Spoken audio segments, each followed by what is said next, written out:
আমাদের চ্যানেলে সবাইকে স্বাগতম। আজ যে গুরুত্বপূর্ণ টপিক সম্বন্ধে আলোচনা করব সেটা হলো West Bengal state university first সেমিস্টারের ফিজিক্যাল এডুকেশন সিলেবাস সম্পর্কে।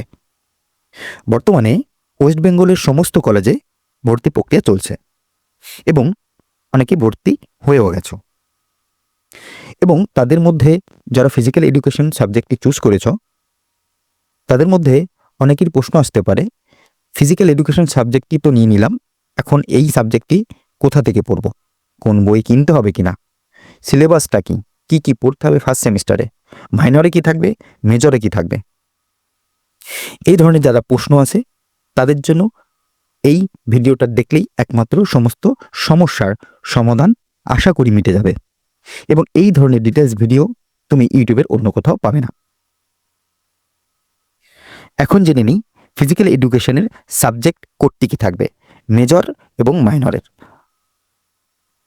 একটা কথা বলে দিই, ওয়েস্ট বেঙ্গল স্টেট ইউনিভার্সিটির মেজর এবং মাইনর শুধুমাত্র ফিজিক্যাল এডুকেশনের জন্য একই।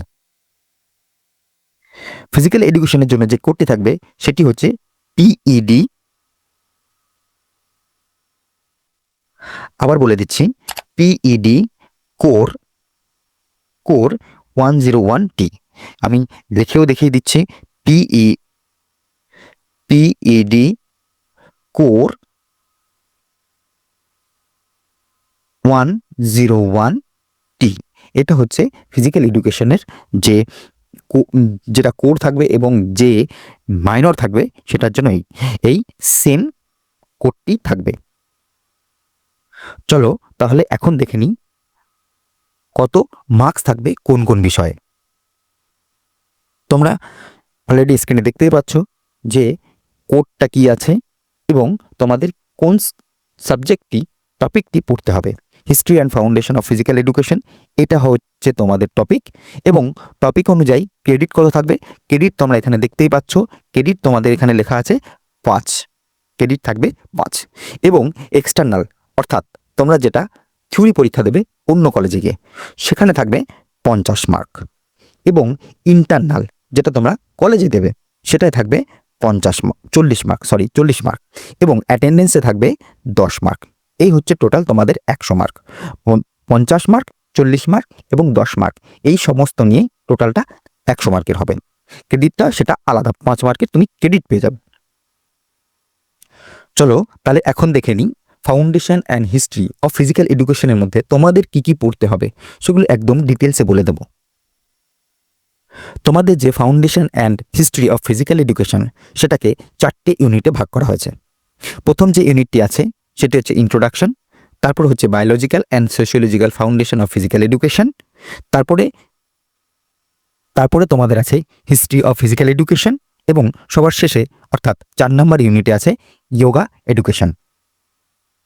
এখন দেখে নেওয়া যাক ইন্ট্রোডাকশনের মধ্যে তোমাদের কি কি পড়তে হবে। ইন্ট্রোডাকশনের মধ্যে তোমাদের যে পার্টগুলো সাব টপিকগুলো পড়তে হবে সেটা হচ্ছে meaning and definition. Meaning and definition বলতে অর্থাৎ ফিজিক্যাল এডুকেশনের অর্থ কী এবং এর সংজ্ঞাগুলো কী কী। তারপরে তোমাদের যেটা পড়তে হবে সেটা হচ্ছে এইম অ্যান্ড অবজেক্টিভ, ফিজিক্যাল এডুকেশনের উদ্দেশ্য এবং লক্ষ্যগুলো কী কী। তারপরে যেটা তোমাদের পড়তে হবে modern concept and changing concept of physical education. Modern concept বলতে আধুনিক যে ধারণা সেটা কি আছে, এবং যে পরিবর্তিত যে ধারণা আছে ফিজিক্যাল এডুকেশনের সেটা কি আছে সেটা তোমাদের পড়তে হবে। তারপরে তোমাদের পড়তে হবে importance, nature and scope of physical education, অর্থাৎ গুরুত্ব কি, প্রকৃতি কি এবং স্কোপগুলো কি কি আছে সেগুলো হচ্ছে ফিজিক্যাল এডুকেশনের, সেগুলো তোমাদের পড়তে হবে। তারপরে ইউনিট 2তে আছে biological and sociological foundation of physical education.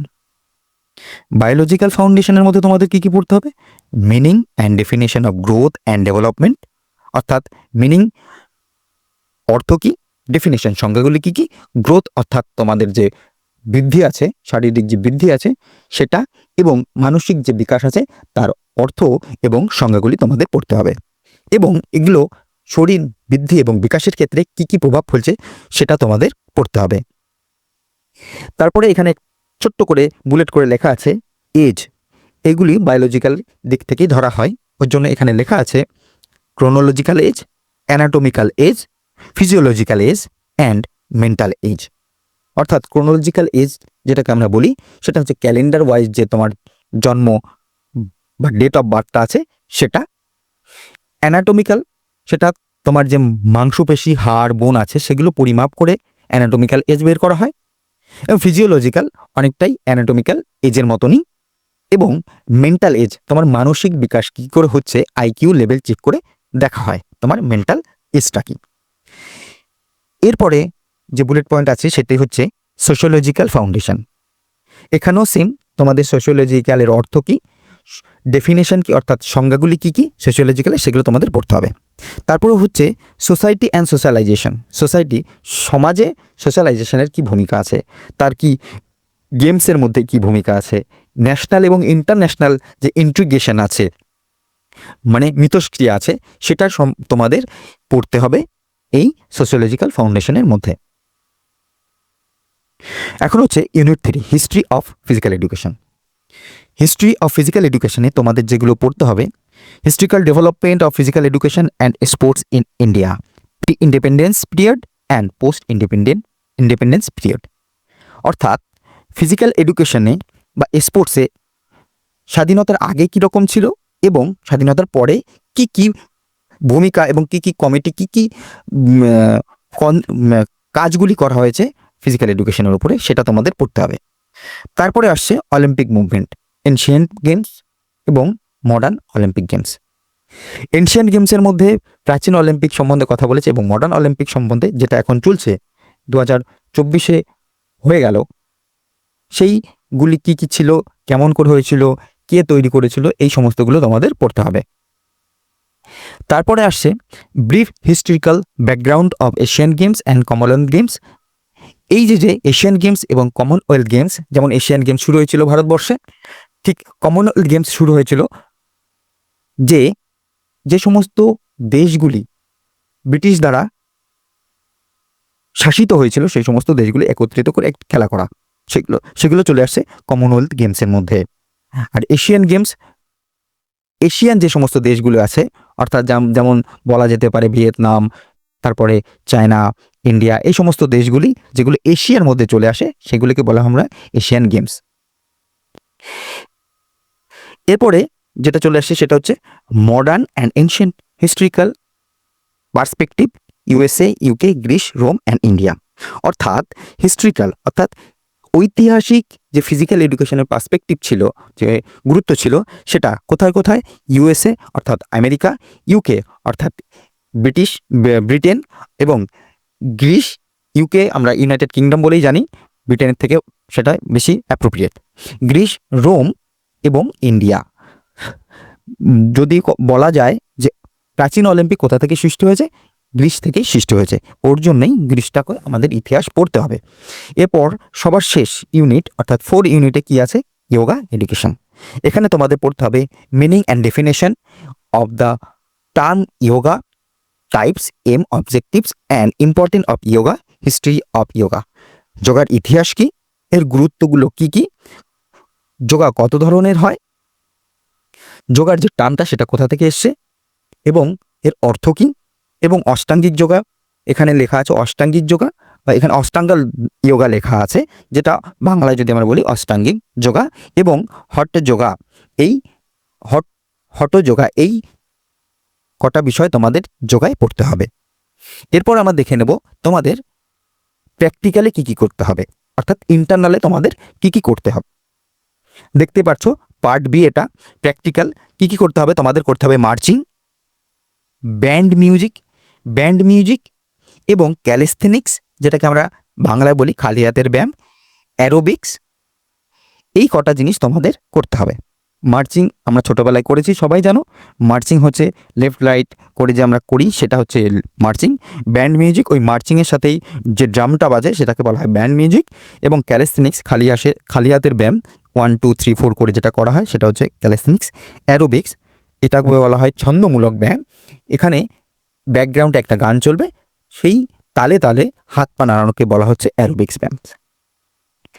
এই উপরে যে সমস্ত ইউনিটগুলো ছিল সেই ইউনিটগুলি এক এক করে আমরা এই ইউটিউবের মধ্যেই অর্থাৎ এই চ্যানেলের মধ্যেই আমরা সমস্ত ক্লাসগুলি নেব এবং খুব ডিটেলসে নেব, যাতে তোমাদের বুঝতে অসুবিধা না হয় এবং এর থেকে অনেক কোশ্চেন যাতে তোমরা পরীক্ষায় পাও, সেইভাবেই আমরা এই ভিডিওগুলো বানাবো। তোমরা যদি চাও, যদি ভিডিওটা ভালো লেগে থাকে তাহলে একটা লাইক করে দিও, এবং যদি পারো তাহলে বন্ধুদের সাথে শেয়ার করে দাও। আর যদি চাও যে এই টপিকগুলো, এই ক্লাসগুলো তোমরা এইখানে করতে চাও, তাহলে অবশ্যই চ্যানেলটি সাবস্ক্রাইব করে রাখো। যখন আমি কোনো ভিডিও আপলোড করব তখন তোমরা আগে আগে সেটা পাও, অর্থাৎ তোমরা নোটিফিকেশন বেলটি চেপে রেখো। এখানে আরও কিছু দেওয়া আছে, সাজেস্টেড রিডিং। এখানে প্রত্যেকটি বই কথা এখানে লেখা আছে, কিন্তু প্রত্যেকটি বই যেখানে এখানে লেখা আছে সমস্ত কটাই ইংরেজিতে, এবং এখানে অনেক বিস্তারভাবে লেখা আছে। সেগুলো তোমরা এখান থেকে ইউটিউবে সার্চ করে, অর্থাৎ গুগল থেকে সার্চ করে তোমরা এই বইগুলোর রেফারেন্স বা বইগুলো ডাউনলোড করতে পারবে। কিন্তু এই বইগুলো তোমরা পড়ে এখন কিছু বুঝতে পারবে না, এত ডিটেলসে লেখা আছে। এর জন্যই এই ভিডিও এখানে, অর্থাৎ এই চ্যানেলটিতে প্রতিদিন কোনো না কোনো টপিকের উপর ভিডিও আসবে। এই চ্যানেলটি সাবস্ক্রাইব করে রাখো, তোমাদের অনেক সুবিধা হবে আশা করি, এবং এখান থেকে তোমাদের টিউশন পড়া হয়ে যাবে বিনা খরচায়। যদি পড়তে চাও অবশ্যই চ্যানেলটি সাবস্ক্রাইব করে রাখো।